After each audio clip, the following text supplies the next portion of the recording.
This is Bloomberg Businessweek.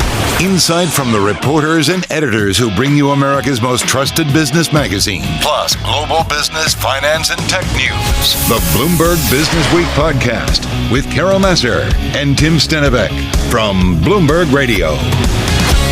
So, as you know, Jess, there was a lot of news coming out of China this week. It is, and especially when you're looking at their latest data. I mean, this was supposed to be the year where we saw big improvement in China's economy, but we're not seeing that yet when you're looking particularly in their data and what that means for the global economy. It is the world's second largest economy, Carol. It's gigantic, enormous, so important. And there was a lot of news about the property market, Alibaba earnings, and then there was, of course, news from the U.S. about China. Today, a most read on the Bloomberg terminal, President Biden calling China's economy, quote, a ticking time bomb.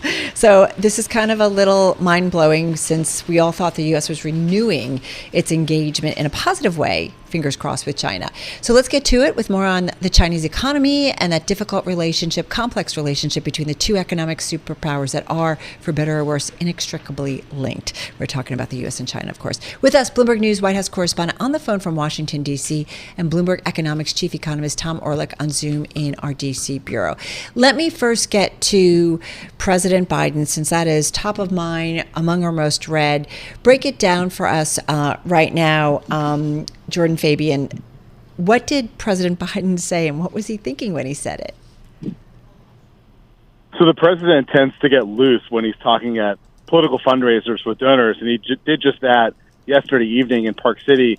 He went on a tangent about China and said that the country's economy is a ticking time bomb, that they are struggling with demographic issues, with lower growth, and that, to paraphrase, that when bad things happen to bad people, they do bad things in return. And so sort of a warning shot, not only, about what the situation is like with China, but on, not just another clarification of like how the president personally views China, even as the administration's trying to achieve a rapprochement with the Chinese government and hopefully set up a meeting between Biden and President Xi later this year. Sounds like the edit function was off. It's happened to all of us. Hey, Tom Orlik, come on in on this. Though, does President Biden have a point, though?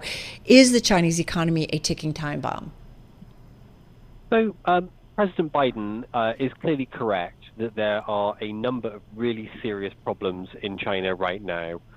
You've got all the distress in the property sector, and we just heard about how Country Garden, one of China's biggest developers, could be defaulting. And because property is the most important driver of China's growth, when you have problems in property, you have problems everywhere else as well. So we've had trade data showing China's commodity imports coming down because they're not building so many houses. We've had loan data showing a big slump in credit because when the property sector is going down, confidence takes a hit, and folks don't want to borrow money, don't want to start new projects. So President Biden is correct that there are some really, really serious problems which China's policymakers are confronting. Does that mean that China is a ticking time bomb? Well, I wouldn't go quite so far. If we look at the track record of China's policymakers of dealing with problems without major blow-ups, well, they do seem to be pretty good at it. My suspicion is that in the years ahead, China faces a continued slowdown in growth. But is China going to blow up? Is China going to have a kind of Lehman moment like the U.S. did in 2008? I think the answer to that is probably no. Jordan, I want to bring you back into this conversation because the Biden administration this week did issue an executive order barring some new U.S. investments in China in sensitive technologies, including chip makers, obviously, that have been on a tear in the U.S. stock market this year. When you're speaking with your sources, how much of this is a potential issue for our economy? Yeah, this is really encapsulated the delicate dance that the president has with China. He has been talking about doing this kind of order for over a year now, even longer. And the first iteration of this was much broader and deeper than the final version was. And that's really because he, again, wants to set up that relationship, get those ties back to a certain level. And whether that's going to, whether these, outbound investment restrictions are going to affect the economy, I think remains to be seen. Even though the terms of the order itself are narrow, it could have a broader chilling effect on firms looking to invest in companies working on technologies like AI and quantum computing, they might read that and sort of get confused, say, what is really, half of a company's income on these subjects, and just decide not to invest at all. Well, it'll take time to see whether that dynamic really plays out.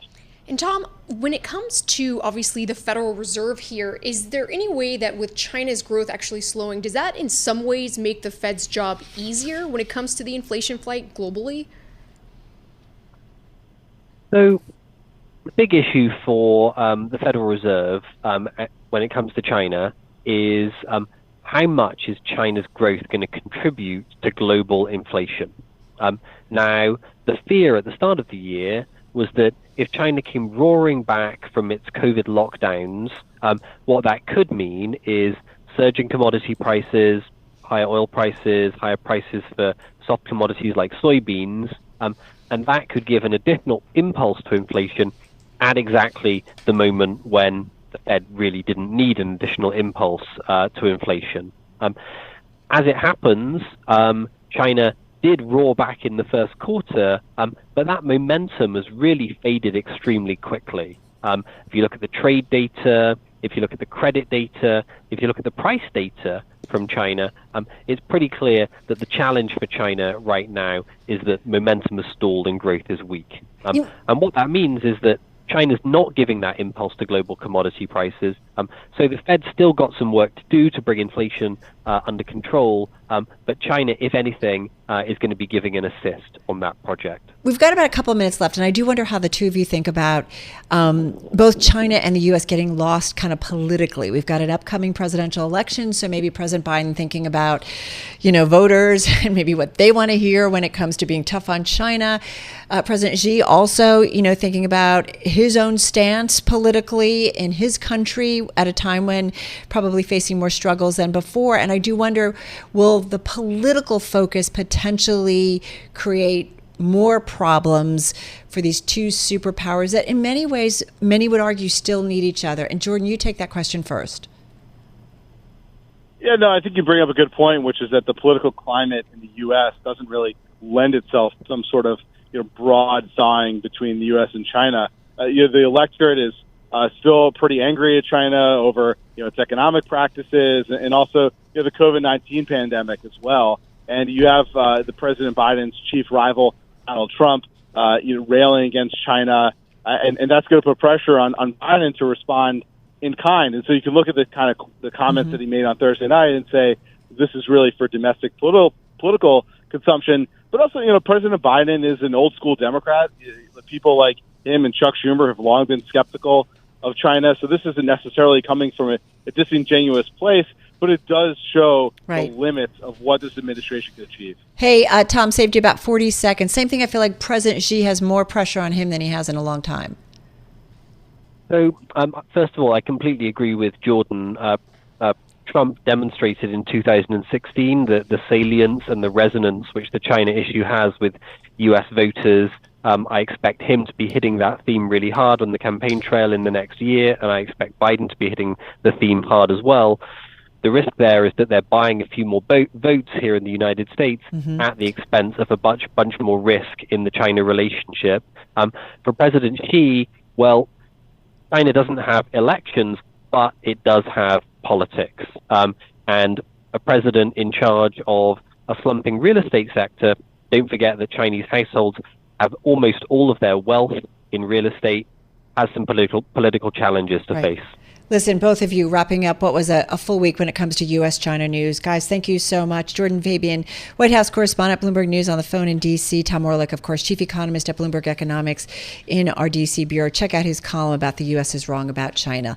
You're listening to the Bloomberg Businessweek podcast. Catch us live weekday afternoons from 3 to 6 Eastern. Listen on Bloomberg.com, the iHeartRadio app, and the Bloomberg Business app. Or watch us live on YouTube. Earlier in this week, there was some news, PayPal rolling out a stable coin, the first by a large financial company. And a potentially significant boost to the sluggish adoption of digital tokens for payments. PayPal USD, issued by Paxos Trust Company, fully backed by US dollar deposits, short-term treasuries, and similar cash equivalents, according to Paxos. So it is pegged to the dollar and will be gradually available to PayPal's customers in the U.S. Actually, I think that's according to PayPal. Anyway, we wanted to get to our weekly look of the world of crypto, and with us, we've got a great voice. Charles Cascarilla is the founder and CEO of that blockchain company, Paxos, and he's on Zoom in Miami. Hey, Charles, nice to have you here with Jess and myself on Bloomberg. First of all, tell us about your company, because you've been doing this for a few years, right? And tell us how your world and everything involving with blockchain, how it has changed over the past few years. Oh, well, great to be on. Thanks for having me on Friday afternoon here. Paxos, we have, I think, distinguished ourselves from others in the industry by being, firstly, infrastructure only. Secondly, being highly regulated. We have a trust company in the state of New York.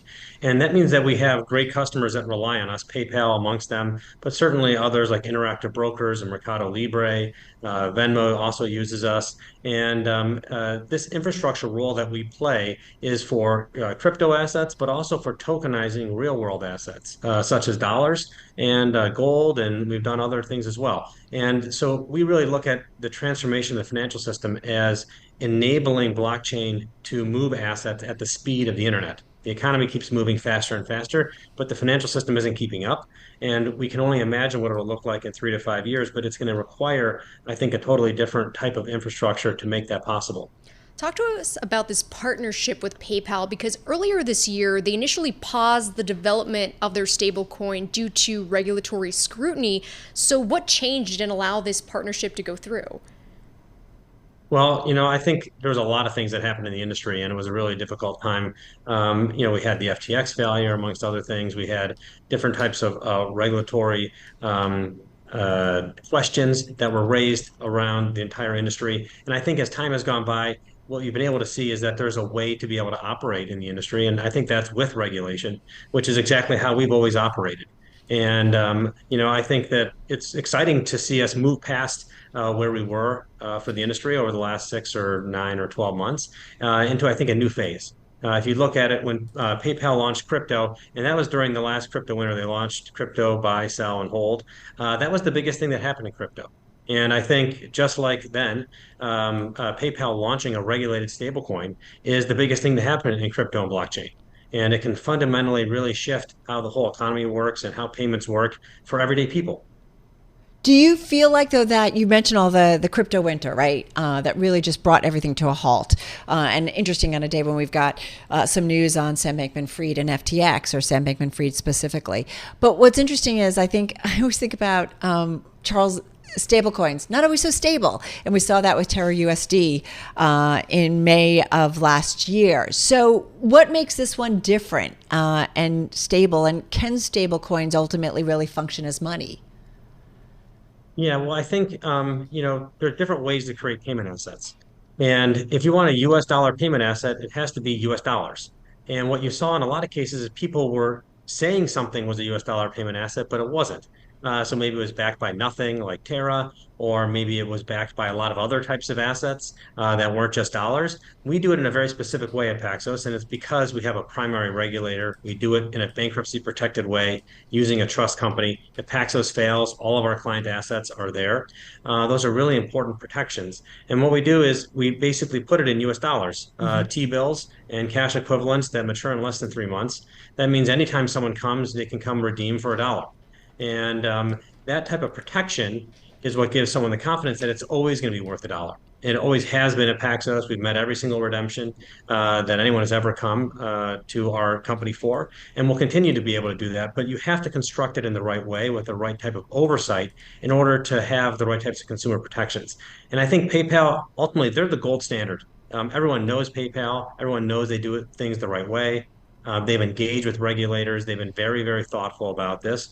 And there's a reason why they want to construct a stable coin in a regulated way. And that's what I think is a fundamental difference from how anyone else has done it in the past. No one who's running a stable coin today or who has run in the past has done it with a primary prudential regulator.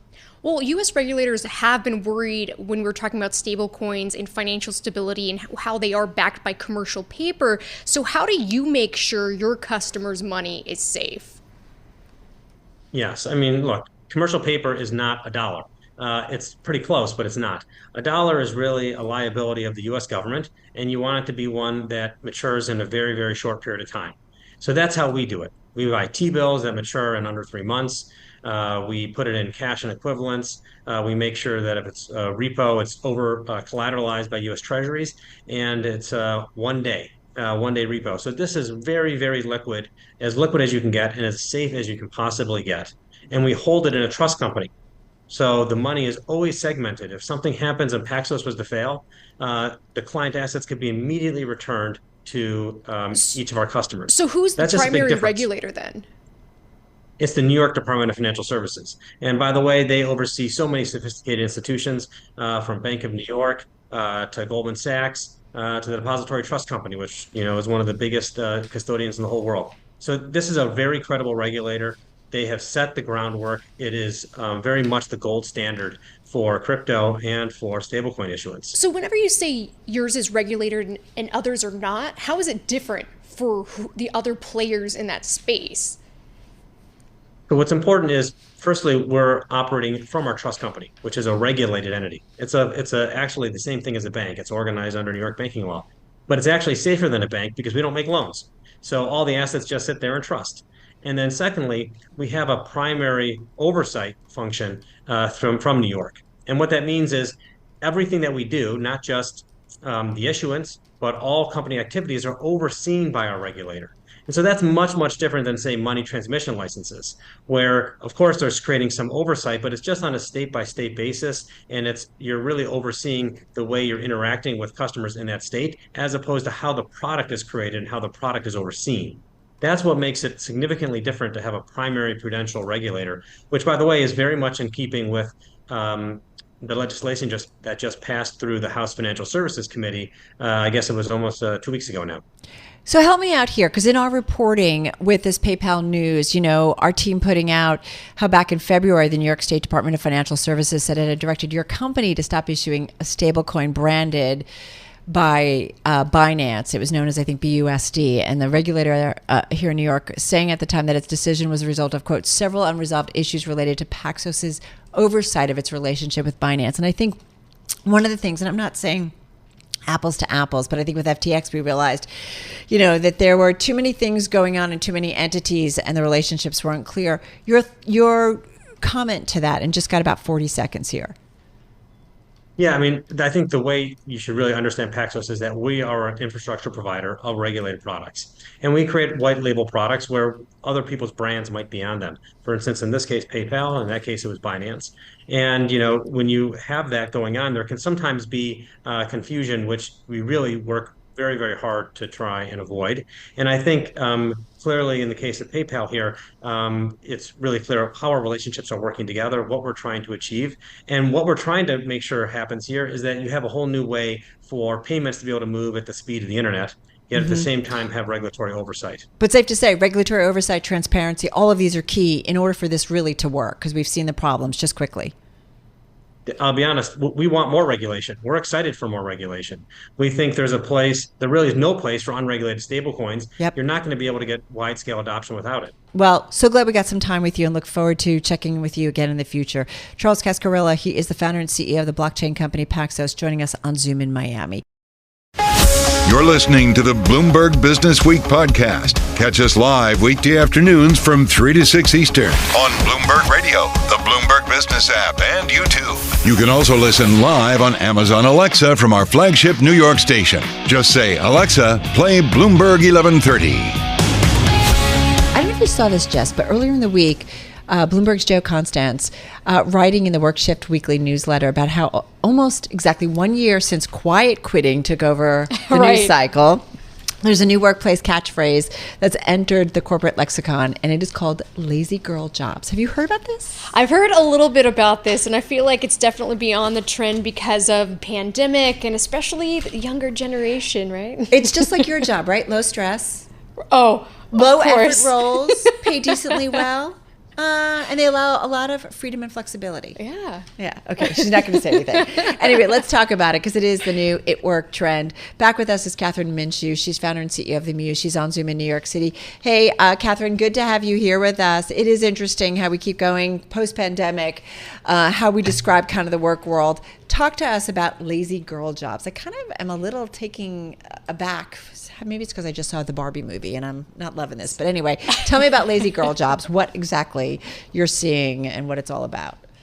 All right. So first, let's define the term. Lazy girl job is a term that began on social media. It's incredibly popular on TikTok right now, particularly among Gen Z candidates. And the term defines a lazy girl job as one that can be done from home. Comes with a fairly laid back or chill boss, ends at 5 p.m. sharp, so kind of classic working hours, and earns between 60 or 80K a year. I think it's a sort of half serious, half tongue-in-cheek celebration of not doing too much or trying too hard. And you can imagine for a lot of people, and especially women from other generations, the generation of lean in and hustle culture and girl boss, that the lazy girl job trend is very controversial. Talk to us about how you ended up starting this, because you did major in political science, you learned multiple languages, you worked for U.S. Embassy in Cyprus, and then you also ran a vaccine introduction in Rwanda. So really unique experiences. What changed there to drive you to this particular You don't sound like a lazy girl. No, not at all. That does not sound lazy. I personally do not identify with the lazy girl job term, although I can talk a little bit about why so many people do. But, personally for me, I'm what you'd call sort of an elder millennial. And I was someone who always wanted to love what they did, always wanted to find a career I was passionate about. And so, as you just said, I tried a lot of different things in my path. And for me, starting the Muse really came out of the fact that it's hard to figure out what you might love in a career. A lot of people don't land in a job right away that they care about, that they're passionate about. And, when I was coming out of these career moves in political science, management consulting, vaccines, I thought, why is this so difficult? And I was interested in what it would look like to build a technology platform and an online community that could help people make better career decisions. So that's why I started the Muse. That's where the entire ethos of the Muse comes from. But it is interesting, right? Because I think we were built on this idea of love what you do, find work that fits your values, your passions.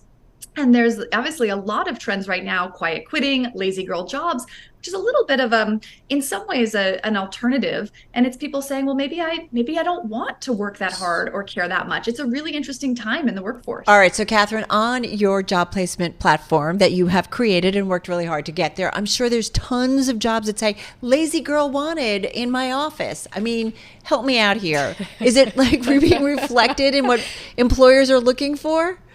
So I would say, as I think is probably obvious, no employers are looking for someone who is out there promoting themselves as a lazy girl. In fact, most employers are still looking for someone who is willing to go above and beyond, is willing to, really get creative about handling whatever is thrown at them, solving whatever problems come their way. So I do think that for younger workers who are out there on social media, branding themselves as a lazy girl or as looking for a lazy girl job could be pretty challenging. It could cause a lot of problems in a job search if an employer comes across that. At the same point, there are jobs that have more work-life balance than others. There are bosses that are more flexible. And so I think when I've talked to younger workers who bring up this lazy girl job trend, I'm like, look, you can advocate for flexibility while still saying, but I'm willing to work hard. So I do think that you're seeing this very interesting kind of clash in what a lot of workers are saying they want and what employers are insisting they need to actually hire someone. So what's a typical lazy girl job? So a typical lazy girl job is going to be a remote job, doesn't ask too much of someone, likely is a clean 9 to 5, almost no after hours or weekend work. Often it is a job that comes with kind of a very casual boss, enough money to pay the bills. And I think that I will say there's a deeper statement underneath all the kind of silly social media hubbub, which is that I think the last few years, and especially the COVID pandemic, have caused a lot of individuals to say, hey, life is short and it's precious, and I'm no longer willing to give everything to my employer. At the same point, I think that employers are saying, hey, look, if we're going to pay someone's salary, we do want you to show up. We want you to put in the effort. We want you to care. And so I think there's this interesting tension that a lot of both candidates and bosses are navigating right now. Yeah, I think it's kind of interesting. And in a tight labor market, there's a lot of interesting nuances that come out, and people and the worker. And I think in many ways, it's good that the worker is in the driver's seat for a while, or should be more so in terms of wages and balance and so on and so forth. But I do wonder, Catherine, in a recession, whether the lazy girl job is going to fly just really quickly.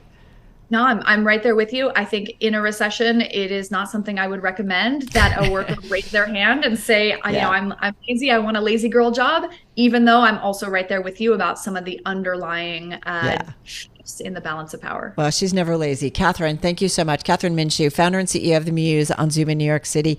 You're listening to the Bloomberg Businessweek podcast. Catch us live weekday afternoons from 3 to 6 Eastern. Listen on Bloomberg.com, the iHeartRadio app, and the Bloomberg Business app. Or watch us live on YouTube. We do want to shift gears a little bit and get to a special section in the new, actually it's online, I should say, in Bloomberg Businessweek. It's called the Out of Office Special Issue. And joining us right now, because we talked with Catherine Minshew a little bit earlier about the so-called lazy girl. There's a lot going on in the work environment, and there's some things that are very specific when it comes to this summer season. So with that, let's get to Bloomberg Businessweek Special Projects Editor, Rehan Hermansi. She is on Zoom in New York City, along with the editor of Bloomberg Businessweek, Joel Weber, here in our Bloomberg Interactive Broker studio. Out of office. Some of us are out of office, right, Rehan? Some of us are here. Out of the office. Bravo. So we've been talking about some special digital issues that we've done. We did a summer camp one to kick off summer. And we looked at our calendar and said, this week in August is kind of perfect for an out-of-office special. And so Rehan championed this and put together this amazing collection of stories that really speaks to the moment because, as Zoom showed this week, what is out of office? Everybody's back in the office, and yet the implications of this, I think, are really interesting. So she went around and kind of commissioned this package of stories that are just a delight to read, and it starts with a story about Airbnb and how that dream is sort of maybe dead, right, Rehan? Yeah, I mean, like Airbnb, the company, is very much alive, but what the market created in terms of like people who started buying places or financing places with the idea that they could pretty easily do short-term rentals has turned into a much, much, much more complicated situation. And we had two Bloomberg reporters, Natalie Long and Jessie Devine, start talking to folks about like what it takes to make it as an Airbnb host these days. And it is like, you better have an Instagram wall, a pickleball court, like and you better not have a mortgage that's too high to be able to make ends meet. So it's not the only thing, but I do think the economics of all of that upend some things. But talk to us about internships, right? Because August, when you're an intern, you're there all the time trying to prove yourself, and August is sort of a unique month for that. I know, it's so funny. Like summer internships are such an institution, and they're a kind of funny thing because a lot of your potential mentors are like out of the office. And when we began talking about this issue, it was clear that like whenever internships would come up, everyone had a story. Like everyone remembers their first kind of foray if you had an internship. So we asked a journalist named Charlie Locke to kind of start collecting the best and worst of that experience, and I think it's a pretty fun story. Can we talk about pepperoni? What happened? What happened? Why am I even asking that? What's the pepperoni story? It's a great example. I mean, a classic experience of a summer internship is having a boss give you an assignment that you have no idea how to do. Like, how could you? Like, you're probably barely 20, if that. So our reporter talked to a guy we call Calvin the Story, who was asked, he was interning at a private equity firm, and they were considering some kind of acquisition. So they were like, tell us the size of the pepperoni market. And he went about it in a very specific way, in which evil. He found a quote from an executive, I guess, who said, the size of the pepperoni market, you could blanket the U.S. in pepperonis. So then he was like, got it. I'm going to figure out from that what it is. So he did a lot of very creative math, very extremely wrong math. And our own math was maybe not 100%. But at the end of the day, he sized the market at roughly $6.4 quadrillion, which is, as Matt Levine pointed out this week, more than the world's GDP, 600 times. So it's like, wait a minute. What? Could really go off the rails. Yeah, just don't let the interns run the decks that shows the size of the market potential. So Rayon, his bosses were like, yay, great, we'll hire you. They, not all of it made it into the story, but no. The short answer is no, and the long answer is also no. Our young Calvin did not, in fact, have a great summer at this private equity firm. But we did have a pepperoni joke to make about it. Yeah. I mean, yeah, here he is. We're talking about it today. Okay, so another one in the package that I thought was marvelous was where Volkswagen is from. And this is so European. They just shut it all down. There's like a red light switch, and they just flip it off, and they're like, we'll be back in 3 weeks. Rayhan, what happens in the 3 weeks that they shut everything down? Well, first of all, they have quite the send-off. So when we heard about this kind of, Wolfsburg is a company town. Like, the plant there employs like tens of thousands of people, and there's a front office that also employs like tens of thousands of people. And they say to the plant workers, you have 3 weeks off every summer. And, the day we were there photographing for a few days and reporting, and the first day, they have these like Volkswagen branded hot dogs. I mean, it's very sweet and very seemingly German. So they have this big send-off. There's like a band that comes to play the last shift of the factory workers out. And then we spent a day in the town. And, in the past, apparently, the town would really shut down. And that was actually very bad for the businesses in the town, as you could imagine. Like, going on 3 weeks of forced vacation is not everyone's, going to make everyone's bottom line work.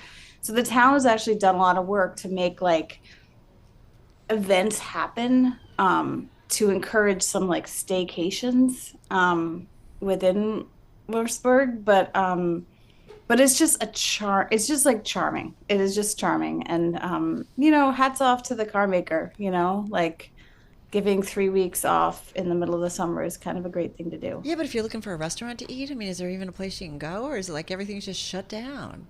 Well, apparently in the past that was the case. Yeah. Now, I mean, some of the hours are certainly curtailed, we found, but you can still get, it won't be a Volkswagen branded hot dog, but I think you can still find one. And I believe it's currywurst. They also do stuff like road work, it's just like, it's charming, I think. It's just very charming. And I'm going to save the best for last, and there's more, but do you want to talk about procrastination and the art of it?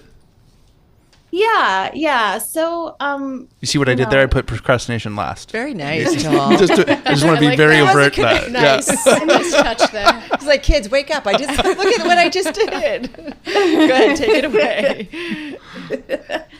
Yeah. Anna Holmes is a great writer. She's, probably best known for founding Jezebel. She's actually a former boss of mine, and I did not know her to be a procrastinator, but she left an office job and is writing a book, and apparently this year has just found herself unable to do it. And so she got curious about, like, what are the roots of procrastination? Like, what are we doing when we procrastinate? And she talked to a lot of people. There's, a whole market, of course, around productivity. Should you be so inclined to tap into it. Yeah. And I don't want to spoil it because it's really kind of a really lovely journey. But yeah, that's why we procrastinate. I'll get to it tomorrow or maybe next week. Go to Bloomberg.com/businessweek and you can get the whole thing. You are so much fun. Rehan Hermansi, she is Special Projects Editor at Bloomberg Businessweek. Joel Weber, the editor of Bloomberg Businessweek. Thank you both. This is Bloomberg. I'm driving in my car. I turn on the radio. Yeah, how about you let me drive? Oh, no. Who's gonna drive you home? Honey, please, I'll do the driving. Drive on. Excuse me, I want to drive. It's the question that drives us. This is the Drive to the Close That funky music will drive us till the dawn. on Bloomberg Radio. All right, everybody, just about 18 minutes left in today's trading session. Getting ready to wrap up the trading day and the trading week. As we said, though, it has not been a sleepy summer in this week of August, as we just heard from Denise Pellegrini, FTX co-founder Sam Bankman-Fried, likely having to report to jail after a federal judge said he would revoke his bail because of a series of leaks. So we're going to get more on that story in just a moment. In the meantime, we do want to get to the trade as we are nearing the close on this Friday. And we've got stocks bouncing around, little changed as we speak, definitely off their best levels of the session. Feel like, though, it's another day where we're focusing on the yield curve and treasuries, to be specific. They moved up following a PPI report that definitely had some cause for concern. So let's get to it and let's get into the drive to the close with Dana Dioria, co-CIO of the publicly traded wealth management fintech Envestnet. Their clients have $384.8 billion in assets under management. She is with us on Zoom in Pennsylvania. Dana, good to have you here with us. Remind us about what you guys do and the clients that you work with. Hi, thank you for having me. Yes, we're very much an asset manager and platform ecosystem, financial ecosystem for the advisor. So in terms of how we think about markets and the clientele we work with, it's all about advisors and retail and institutional clients who are working with advisors for their retirement, college planning, any and all investment related needs. So can I just to follow, in terms of the tone that you're getting from those clients right now, retail, institutional, or other, what is it? Is it a more cautious one, a little nervousness about kind of the all-in enthusiasm, it seems like, from strategists and economists who are pulling off the recession call? What is it?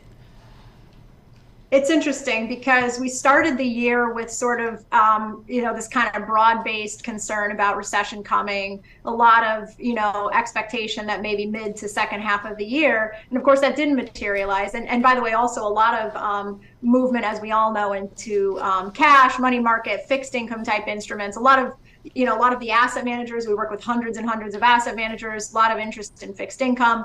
But of course, none of that materialized, right? We saw great equity performance in the first half of the year and sort of a FOMO type interest take over. And money kind of pouring into, the S&P 500 and the QQQ, et cetera. So I think, you've seen this shift. And now, of course, I would say there's more of a case to be made for a potential soft landing or maybe a calmer, if there is a recession, maybe less impactful. But, we're not out of the woods. And certainly there's a sentiment that we still have to kind of be cautious. A lot of, as you know, a lot of economists are kind of pushing out their call, maybe not taking it off entirely. What are you seeing in terms of positioning when it comes to your clients when you're looking at, say, the equity markets versus fixed income? Also, I know money markets have been such a hot topic, especially being able to yield more, but people have been questioning when is more of that money, which is at around a record, going to move over more to the equity market? Yeah, so I think we are seeing some of that, right? Where in spite of, yes, flows to money markets, because of course now you can get yield there that you couldn't previously get. And, that's, I think, impacted on interest in dividend payers and, where you were looking to equities for a long period of time for income. Now you're getting that from fixed income. So we've seen that. But there has been a shift and, again, that FOMO idea where you see an interest in just making sure that your equity position is positioned to pick up And, unfortunately, people kind of chase returns, right? This is just a phenomenon in markets that goes on forever. And, what we're advisor based that's responsible to keep that client disciplined in the portfolio and live through any kind of market volatility. Their job and their focus is the client and the right risk tolerance. On the retail side of things, especially retail clients, I'm just curious if you're seeing as people, individuals who maybe have college loans, maybe working, trying to invest, but getting ready to resume payments, that they aren't going to be investing as much. It's an interesting question. I think, there is sort of a lull a little bit that you're seeing kind of within the industry around, dollars going into equity portfolios in general, kind of just in terms of growth, I'd say, right? So not talking so much now about existing, but positioning of existing, but just the growth that you would typically see. And I do think that, cash equivalents are kind of driving a lot of that. We also, one area that we have started talking about more when you're thinking about a true financial ecosystem and all the different parts of the portfolio that the client should be considering, credit options are an area that I think, we're seeing increasing interest. This is an area where a lot of wirehouses already have, a standard sort of credit line type, and independent advisors working with Envestnet are looking at ways to access that as well. Because of course, as you're thinking, okay, how do I kind of how do I proof the overall portfolio for recession? Part of that may be, hey, I want to establish a credit line now while I can do that, in case of, issues in my job or, potential where I don't want to have to sell out of my holdings, but I may have cash flows that I need to meet. So it's interesting just the ways that, advisors prep. All right, we're going to leave it on that note. Dana, thank you so much. Dana Dioria, co-CIO of the publicly traded wealth management fintech Envestnet, joining us on this Friday on Zoom in Pennsylvania. This is the Bloomberg Businessweek podcast, available on Apple, Spotify, and anywhere else you get your podcasts. Listen live weekday afternoons from 3 to 6 Eastern on Bloomberg.com, the iHeartRadio app, TuneIn, and the Bloomberg Business app. You can also watch us live every weekday on YouTube and always on the Bloomberg Terminal.